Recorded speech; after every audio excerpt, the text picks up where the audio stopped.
تو دارالعلوم دیوبند میں شیخ الہند کے ایک شاگرد میں نظر آتے ہیں، مولانا شبیر احمد عثمانی۔ یہ وہ شخص ہے جس شخص نے بانی پاکستان قائد اعظم محمد علی جناح کا ساتھ دیا اور یہ ملک معرض وجود میں آیا۔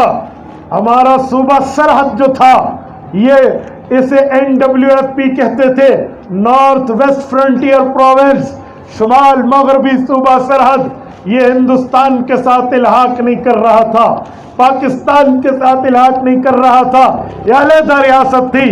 تو اس وقت ڈیرہ اسماعیل خان سے لے کر آپ کے چترال کی چوٹیوں تک اسی دیوبند کے ثبوت علامہ شبیر احمد عثمانی نے وزٹ کیا، ایک ایک علاقے گئے، لوگوں کو پاکستان کی اہمیت سمجھائی، تو آج یہ علاقہ پاکستان کا حصہ ہے۔ یہ بھی دارالعلوم دیوبند کا فیض ہے۔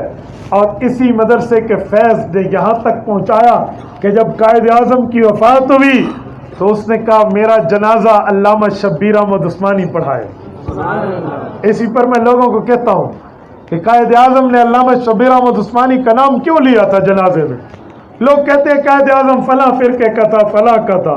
او بھائیو، اگر وہ اہل سنت والجماعت نہ ہوتا، سنی مسلمان نہ ہوتا، تو وہ اپنے کسی بندے کی بات کرتا کہ میرا جنازہ وہ پڑھائے۔ وفات کے وقت بندہ جتنا ہی گیا گزرا اپنے مذہب سے کیوں نہ ہو، لیکن وہ چاہتا ہے کہ میرا جنازہ میرے مذہب کا مولوی پڑھائے۔ تو کیوں کہا قائد اعظم نے؟ اور خالی کہا نہیں، اتفاقی نہیں کہا، بڑے بڑے اور فرقوں کے مولوی موجود تھے اس وقت، بڑے بڑے مسالک کے مولوی موجود تھے اس وقت، قبر پرستوں کی جگہ بھی کھلی تھی اور امام بارگاہیں بھی کھلی تھی، لیکن کسی کو نہیں کہا۔ ایڈی کام کے ذریعے اگر فون کرایا تو وہاں زیارت سے کراچی تو علامہ شبیر احمد عثمانی کو کرایا کہ قائد اعظم آپ کے ساتھی کہہ رہے ہیں میری طبیعت بہت خراب ہے، ان دنوں میں کراچی میں رہنا، باہر سفر نہ کرنا، اگر میں دنیا سے رخصت ہو گیا تو میرا جنازہ شبیر احمد عثمانی پڑھے گا۔ تو اس سے پتہ چلا کہ قائد اعظم ٹھیک ہے کسی اور فیملی سے تعلق رکھتا ہو، لیکن یہ بندہ دوسری فیملی سے تعلق رکھ کے بھی علماء کی صحبت میں ٹھیک ہو گیا۔ فیملی اور تھی نا۔ ایک بندے نے مجھے کہا کہ قائد اعظم جب چھوٹے تھے تو ان کو مدرسہ سندھ الاسلام میں داخل کیا گیا اور وہ ہمارے اعلی تشیع برادری کی درسگاہ ہے۔ تو میں نے کہا ٹھیک ہے، بچپن میں وہاں تھے، جب قائد اعظم کو جوانی ملی، علماء کی صحبت ملی، حضرت اشرف علی تھانوی رحمہ اللہ نے اپنی کیپ بھجوائی، اس نے سر پہ رکھی جسے جناح کیپ کہتے ہو، یہ اصل میں تھانوی کیپ تھی، اور حضرت تھانوی نے کہا تھا کہ 3 پیس چھوڑو، شلوار قمیض پہنو۔ قائد اعظم نے مان لیا، اس نے دعا کی اور شبیر احمد عثمانی دیا، تو اس کی صحبت نے قائد اعظم کو اہل سنت بنا دیا۔ تو شروع کی بات لوگ پیش کرتے ہیں، آخر کی پیش نہیں کرتے، تو یہ بھی تو دارالعلوم دیوبند کا فیض ہے۔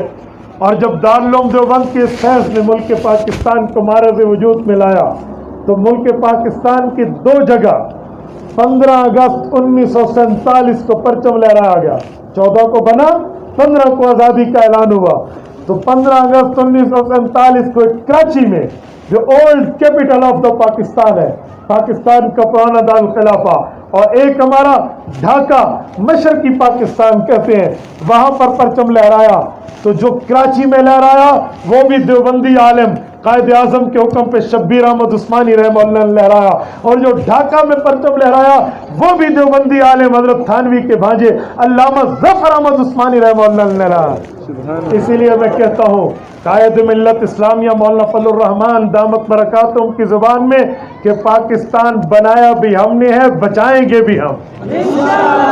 یہ یاد رکھیں، پاکستان بنایا بھی ہم نے، اس کی آبیاری میں ہمارے اکابر کا خون شامل ہے، تو اس کو بچائیں گے بھی ہم انشاءاللہ۔ اور یہ بات یاد رکھیں، قیامت تک علماء بھی رہیں گے، کہو انشاءاللہ، قیامت تک علماء بھی رہیں گے، اور قیامت تک یہ سلطنت خداداد پاکستان بھی رہے گی قیامت تک علماء کی آنکھوں کو غلط دیکھنے والے کی آنکھ بھی پھوڑی جائے گی، اور قیامت تک پاکستان کے خلاف نظر رکھنے والے کی آنکھ بھی پھوڑی جائے گی۔